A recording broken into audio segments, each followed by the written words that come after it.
To me about Russell Wilson. And it was Dominique who was the first person on this show to sort of bring this up, that there was a moment in time where it looked like Russell Wilson stood to inherit the league. He was going to become the face of the league, and it just never happened. So I think there's a legitimate question to be asked. Is that still possible for him to ascend to a level he's never quite reached in this fresh start in Denver? He believes it is, and I believe that that's the reason he's not in Seattle anymore. Because there's a discussion to be had, right, about did Seattle prop him up early in his career or did he elevate them? And he got to a point where he's watching, you know, Tom Brady win extra Super Bowls, where he's watching Peyton Manning win a second Super Bowl, et cetera, et cetera. And he knows, Russell Wilson knows his place in the history of the game and the way he's perceived. And I think he realizes that if he doesn't win again, if he doesn't elevate to that spot you're talking about, that he'll be thought of as a guy that didn't do all he could. And maybe he only won because that Seattle team was so good. He does not want that to be the case. So what happens from here on out with Russell Wilson will determine that, and he's aware of that, and that's why he went to a new place. I'm with you. He's a person who I think is very aware of his legacy, of his place in the pecking order of things, and perceives himself a certain way. Nico, you were making the point in our meeting this morning that there was an ascension in his career, and it feels like it's plateaued. The question is there another level he can take it to, and is he in the position to do it now? Well, we'll find out soon, but when you look back on his career, you know, there was a projection of him just continuing to climb this ladder, and then the team built around him. You think about the defense that Seattle had, the running game, everything that they had was built to really help his situation at quarterback, and they won a lot, and they won a Super Bowl. And then, you know, he got the contract. A lot of the players on defense had to go away. The offensive line got older. You lose your running back. Things kind of fell apart. And then you look at the quarterbacks that kind of jumped up over him, ahead of him, and he kind of went down as far as his production is concerned. Yeah, I'm sure that he's excited for this opportunity, number one. It's a completely fresh start. They paid him anticipating him to climb back up the ladder, become one of those top 5 quarterbacks, and he has the pieces around him to do that. So, again, I think that he kind of leveled off there, and now it's a time for him to regroup and see if he can get back on top. RC, you put this in an interesting way this morning, that there is something, it's sort of on the flip side of this discussion, that there's something Russell Wilson has always been able to count down that he will no longer be able to. Yeah, Russell Wilson says he believes that he's one of the best, and I agree with that. Russell Wilson is going to be a Hall of Famer, but when Russell Wilson would trot onto the field on Sundays at 12 or Sundays at 1 o'clock to play in the NFC West, he was the best quarterback on the field, whether he was playing the Rams, whether he was playing the San Francisco 49ers, or if he was playing the Cardinals. The Seattle Seahawks knew they had a decided advantage at quarterback every divisional game. That is no longer. When Russell Wilson is playing the Kansas City Chiefs, there aren't going to be people that's going to walk on the field and say, oh, you know what? The Denver Broncos have Russell Wilson. We're in trouble because all we have is Patrick Mahomes. Nah, if you got Patrick Mahomes, you say, we got the better quarterback. If you have Justin Herbert, you say, we got the better quarterback. If you have Derek Carr, especially with his weapons, the Las Vegas Raiders are probably saying, we have the better quarterback. And so Russell Wilson can feel like he's the best, but this is what we know. 6 times this year, he's going to have to go out and prove it. And when he doesn't, or if he doesn't, then there's always going to be that question. Was it Marshawn Lynch and the Legion of Boom, or was it Russell Wilson? And if he never does this, or he never wins another one, and if he can't go to Denver and change this team around, which we feel will be better with him than it was with Drew Lock, with Teddy Bridgewater, I think that will be a question that's answered by his inability to win a ring there if he does not. I'll just say this. The reason that everyone says the AFC West is such a tough division is because Russell Wilson is one of the quarterbacks in that division.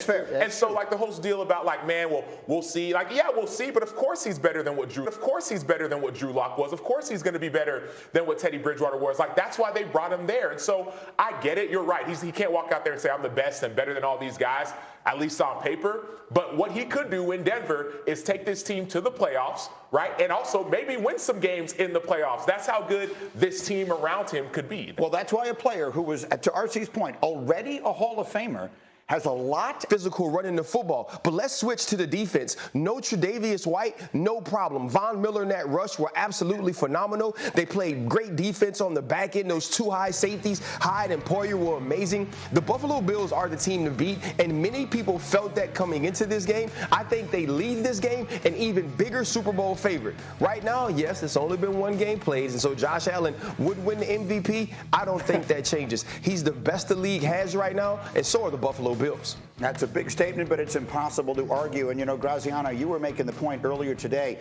that every time the Bills made a play, it seemed to come from somebody different. I mean, they are loaded and deep. On both sides of the ball. I mean, look, this defense, coordinated by Leslie Frazier, who should be getting head coach interviews and doesn't for some reason, has been very good for several years now.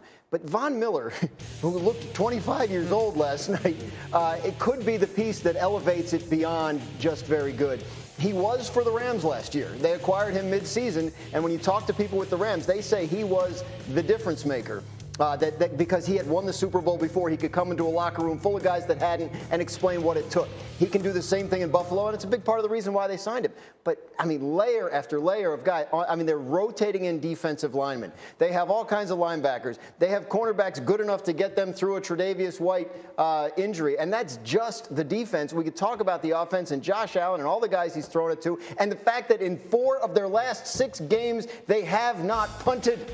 I mean, they had 4 of their last 8, one of which was a playoff game. Yeah. Their punt, that's the best job in the NFL, is Bill's punter. You can just kick back. And I mean, they are a machine right now. They did nothing.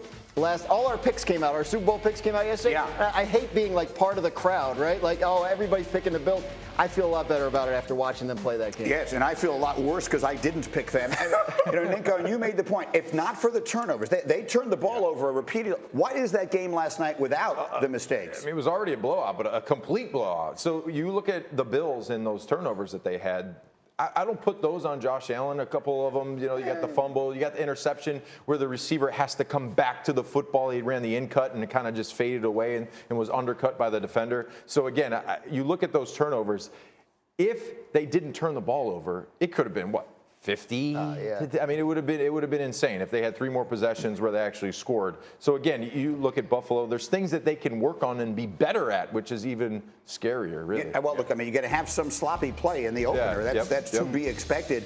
And the Bills certainly had more than enough to overcome whatever their mistakes were. Sacho, I feel like the focus needs to be on Allen. As you watch him, you and I were making the observation before the show that he's sitting next to Von Miller in that little press conference there. And which one of them is the quarterback? Right? He's bigger than Von Miller. And it looks like it is, but he actually is. So I played with Josh Allen. He's every bit of 6'5", every bit of 245, whatever you want to call it. Like guy. He's a specimen. He's a creature, like Von Miller said. And that play on Nick Scott, where he literally sized up Nick Scott. He looked like a running back. Looked at him, got his arm out, stiff-armed him, threw him to the ground for the first down. That's who Josh Allen is. That's who he's always been. That's who he's going to be. So for me, Josh Allen's a story. If Tom Brady and Derrick Henry somehow managed to have a baby, which is a ridiculous idea, it might be Josh Allen because he can do all that stuff. All right, let's go to RC. The first thing you said to me when I spoke to you this morning, 2.5 hours ago, was this was more about the Bills than it was the Rams. This is the defending Super Bowl champs, as you pointed out, in their building with all that energy, and the quarterback did not look right. What do we say about the defending champs and their quarterback this morning? I think you're scared.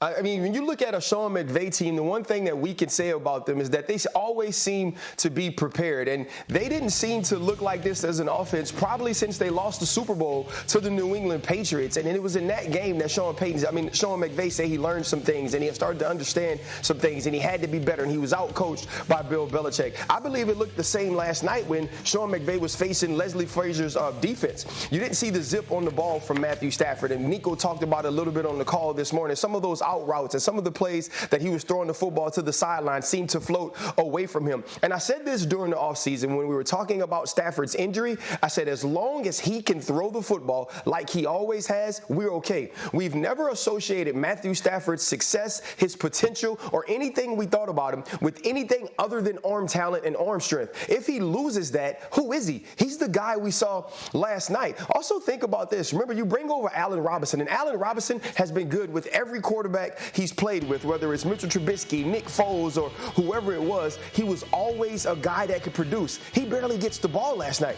Right? Matthew Stafford doesn't want to throw it to anyone but 10. They can't get a run game going. You can't block. This looks like a team that has a lot to fix in a very short period of time. The season is here. Matthew Stafford doesn't look good. This was a very un-Sean McVay-like performance as a coach.